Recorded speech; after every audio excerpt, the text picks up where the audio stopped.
Good evening. Let's discuss sixth pattern. අපි 6 වෙනි pattern එක සාකච්ඡා කරමු. ඔයාලා පරණ patterns බැලුවේ නැත්නම් ඒක බලන්න. මගේ base series එකක් යනවා මුලින් ඉඳලම A to Z ඒකත් බලන්න. ඒ වගේම advanced series එකක් යනවා ඒකත් බලන්න. අපි දන්නවා අපිට patterns අත්‍යවශ්‍යමයි ඉංග්‍රීසි භාෂාව කතා කරනවා නම් if we want to speak in English we have to use patterns. So we have to learn patterns. අපි ඉංග්‍රීසි කතා කරනවා pattern පාවිච්චි කරන්නම වෙනවා වාක්‍ය රටා use කරන්නම වෙනවා. ඉතින් ඒ හින්දා අපි වාක්‍ය රටා ඉගෙන ගන්න ඕන. It's a must. ඒක අනිවාර්යයි. අපි බලමු today's pattern. Let's discuss today's pattern. අපි බලමු අද pattern එක. word order එක තමයි subject එක ගන්නවා. want to get මේ part එක අනිවාර්යයි. something done අපිට අවශ්‍ය යම් දෙයක්. done mean past participle. අපි ගන්න main verb එක ප්‍රධාන ක්‍රියාපදයේ past participle form එක තමයි use කරන්නේ. අපි example එක බලමු. Shall we have an example? I want to get my car repaired. I subject want to get එහෙමම යොදනවා something my car ඒ වෙනුවට something කියලා කියන්නේ යම් දෙයක් my car done එහෙම නැත්නම් past participle එක තමයි repaired. I want to get my car repaired. What's the meaning here? අපි ඊළඟට බලමු මේකේ තේරුම කොහොමද තේරුම් ගන්න. මොකද්ද මේකෙන් කියවෙන අදහස? යමෙකුට වෙනත් කෙනෙකු ලවා යම් දෙයක් කරවා ගන්න අවශ්‍යයි. යමෙකුට වෙනත් කෙනෙකු ලවා යම් දෙයක් කරවා ගන්න අවශ්‍යයි. යමෙකුට I want to get මට අවශ්‍යයි my car මගේ car එක repair කරවා ගන්න සාදා ගන්න. I want to get my car repaired මට මගේ car එක හදව ගන්න ඕන repair කර ගන්න ඕන. මම හිතනවා ඔයාලට පැහැදිලි ඇති. යම් කෙනෙකුට වෙනත් කෙනෙකු ලවා යම් දෙයක් කරව ගන්න අවශ්‍යයි කියන අදහස තමයි කියවෙන්නේ. I want to get my car repaired. මට මගේ කාර් එක repair කරවා ගන්න අවශ්‍යයි. මට මගේ කාර් එක හදව ගන්න අවශ්‍යයි. අපි තව example කීපයක් බලමු. I want to get my room cleaned. මට අවශ්‍යයි මගේ කාමරය පිරිසිදු කරවා ගන්න. මට මගේ කාමරය පිරිසිදු කරවා ගන්න අවශ්‍යයි.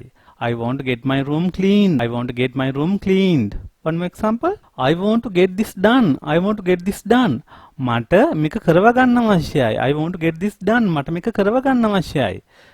Subject එක want to get ගන්නවා something කිව්වොත් this done past participle එක. I want to get it written. මට අවශ්‍යයි ඒක ලියව ගන්න. I want to get it written. I want to get my note written. මට මගේ note එක ලියව ගන්න ඕන. බලන්න. I want to get my note written. අපිට ඕන විදිහට මේ වාක්‍ය අපිට අවශ්‍ය අදහතර වචන use කරලා වාක්‍ය හදවා ගන්න පුළුවන්. I want to get this application filled. මට මේ ඉල්ලුම් පත්‍රය පුරව ගන්න ඕන. වෙනත් කෙනෙකු ලවා මට මේක කරව ගන්න ඕන කියන තේරුම තමයි තියෙන්නේ. I want to get the garden swept. මට වත්ත අතුගාව ගන්න ඕන. පිරිසිදු කරව ගන්න ඕන. I want to get this letter typed. මට මේ ලියුම type කරව ගන්න ඕන. I want to get my shirt washed. මට මගේ කමිසය සෝදවා ගන්න ඕන. I want to get it done. මට ඒක කරව ගන්න ඕන. He wants to get his bicycle cleaned. ඔහුට අවශ්‍යයි ඔහුගේ බයිසිකලේ පිරිසිදු කරවා ගන්න. එතකොට අර සබ්ජෙක්ට් එක සිංගියුලර් වුණොත් අපි දන්නවා මෙතන තියෙන verb එක wants කියලා වෙනස් වෙන්න ඕන. අපි දන්නවා present tense එකේදී සබ්ජෙක්ට් එක සිංගියුලර් නම් verb එක සිංගියුලර් වෙනවා. verb එක සිංගියුලර් කරගන්නවා කියලා කියන්නේ verb එකේ යකට stem එකේ යකට s එකතු කරනවා. මම මේ කියන්නේ වෙනම verb forms කියලා lesson එකක් කළා. advanced lesson එකක් කළා tenses කියලා. ඒ වගේම ඒ වීඩියෝස් බලන්න. මේ වගේ මිද්‍රේදීත් ස්ටෙප් බයි ස්ටෙප් පියවර ඉම්පියරල් ටෙන්සස් කරගෙන යනවා කරන්න බලාපොරොත්තු වෙනවා. ඒ වීඩියෝස් බලන්න. එතකොට ඔයාලට මේව හරියට තේරුම් ගන්න පුළුවන්, හරියට ඉගෙන ගන්න පුළුවන්, නිවැරදි ආකාරයට භාවිතා කරන්න පුළුවන්. ඉතින් එහෙමනම් මම හිතනවා ඔයාලට මේ පැටර්න් එක තේරුණා. මේකෙන් කියවෙන්නේ යමෙකුට යම් දෙයක් වෙනත් කෙනෙකු ලවා කරගන්න අවශ්‍යයි කියන අදහස. ඔයාලට අවශ්‍ය අදහස් මේ පැටර්න් එක දාලා නිර්මාණය කරන්න, කියන්න, ප්‍රොනවුන්ස් කරන්න, උච්චාරණය කරන්න, හයියෙන් කියන්න, මවුත් ඕගන් ප්‍රැක්ටිස් කරගන්න, හුරු කරගන්න. එතකොට ඔයාලට පහසුවෙන් කතා කරන්න පුළුවන් වෙවි. So ඉතින් තාමත් ඔයාලා මගේ channel එක subscribe කරේ නැත්නම් English Basics subscribe කරන්න.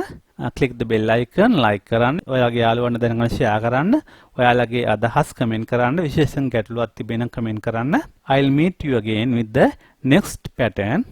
Goodbye.